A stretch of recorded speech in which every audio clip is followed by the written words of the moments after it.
As Trump fumes, experts warn that an answer to the North Korea crisis won't come through China. Show chapters. North Korea fired a missile that may have landed off the coast of Japan Friday, the 28th of July 2017, 12:02 p.m. ET.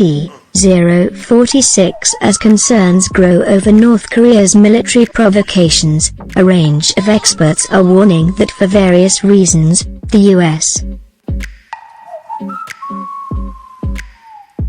cannot count on China as a reliable partner in diffusing the crisis on the Korean peninsula. Early Sunday, the U.S.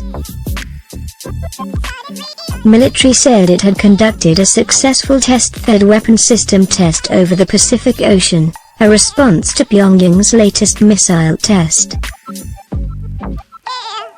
That came on the heels of South Korea announcing a new precision ballistic missile it claimed is capable of destroying North Korea's nuclear facilities and tunnel strongholds. On Friday, the North Korean government test-fired a Hwasong-14 intercontinental ballistic missile into the Sea of Japan. That prompted a furious Twitter tirade from President Donald Trump, who berated China on its inability, or unwillingness, to control its ally. For its part, China is concerned about the repercussions of North Korea's regime collapsing, including a civil war in an impoverished country with nuclear and chemical weapons. Beijing also is worried a fall of the regime could result in millions of refugees streaming across the border into China, observers say. I've been told by senior Chinese officials, look, we don't like the status quo, but it's certainly a lot better than the alternative, said Harry Kazianis, Director of Defense Studies at the Center for the National Interest, a Washington, D.C.-based public policy think tank founded by former President Richard Nixon. Another reason the administration remains wary of negotiations is previous U.S. attempts at denuclearization have failed, even after substantial assistance to North Korea.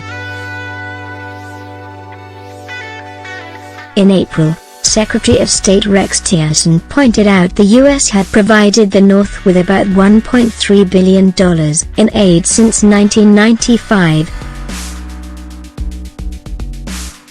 Those factors are playing out against a backdrop of a potential military conflict that grows more acute by the day.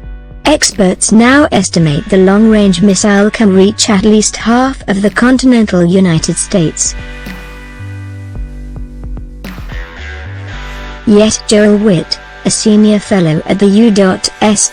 Korea Institute at Johns Hopkins School of Advanced International Studies, told CNBC that all was not yet lost.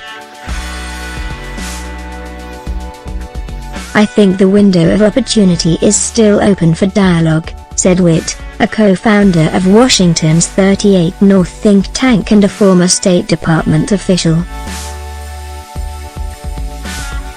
He added that it's time for the Trump administration to sit down and hold a serious security dialogue with Pyongyang and forget about taking the dead-end sanctions route. Reckless and dangerous. In response to the Friday ICBM test firing, South Korea and the U.S. military forces conducted joint ballistic missile exercises, according to South Korea's Yonhap news agency. There are about 28,500 U.S. troops stationed in South Korea and about 50,000 U.S. Additionally, South Korea's President Moon Jae-in on Saturday ordered the deployment of 4 more mobile launchers of the controversial Terminal High Altitude Area Defense (THAAD) anti-missile system. China has protested the THAAD system, because it claims the missile shield's radar allows it to peer deep into China.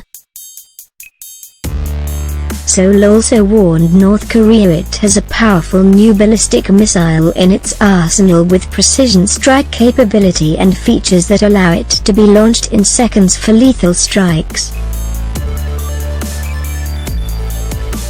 The South Korean president's decision to expand the U.S.-supplied THAAD missile shield system is a departure from his earlier stance of holding back on further deployment of the system until environmental reviews were conducted. South Korea already has two THAAD units deployed about 135 miles outside Seoul. In a written statement Friday, President Donald Trump called the test firing of the ICBM only the latest reckless and dangerous action by the North Korean regime. The United States will take all necessary steps to ensure the security of the American homeland and protect our allies in the region. So far, economic sanctions pushed by the Trump administration haven't stopped the North Koreans from abandoning their nuclear weapons and ballistic missile programs. Trump was expected over the weekend to sign new sanctions that target not only North Korea, but also Iran and Russia. In April, Trump held a summit with Chinese President Xi Jinping at his Mar-a-Lago estate in Florida. Trump asked Xi for help in putting pressure on North Korea to abandon its nuclear and missile programs. However, those efforts have borne little fruit. Trump fumed on Saturday he was very disappointed in China, adding that they do nothing for us with North Korea, just talk. Cold-blooded. Some experts suggest Trump misjudged exactly how far the Chinese president would go to help rein in North Korea. China is the North's longtime ally, and also its biggest trading partner.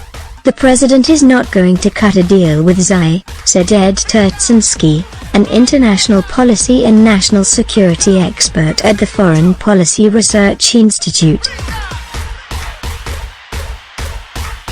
Turtsinski worked in the U.S. intelligence community during the Reagan administration. According to Turtsinski, leaders such as China's Xi and Russia's President Vladimir Putin are not interested in forming personal relationships and cutting win-win deals, because in large part they still operate on a zero-sum game. You win, I lose, Turtsinski explained. They're cold-blooded in calculating when it comes to national interests, and they are not going to do you any favors, he added. U.S. President Donald Trump, L., and Chinese President Xi Jinping, R., walked together at the Mar-a-Lago estate in West Palm Beach, Florida. Others suggest the Beijing is unlikely to provide much help on North Korea, and also harbors fears of their own about Pyongyang.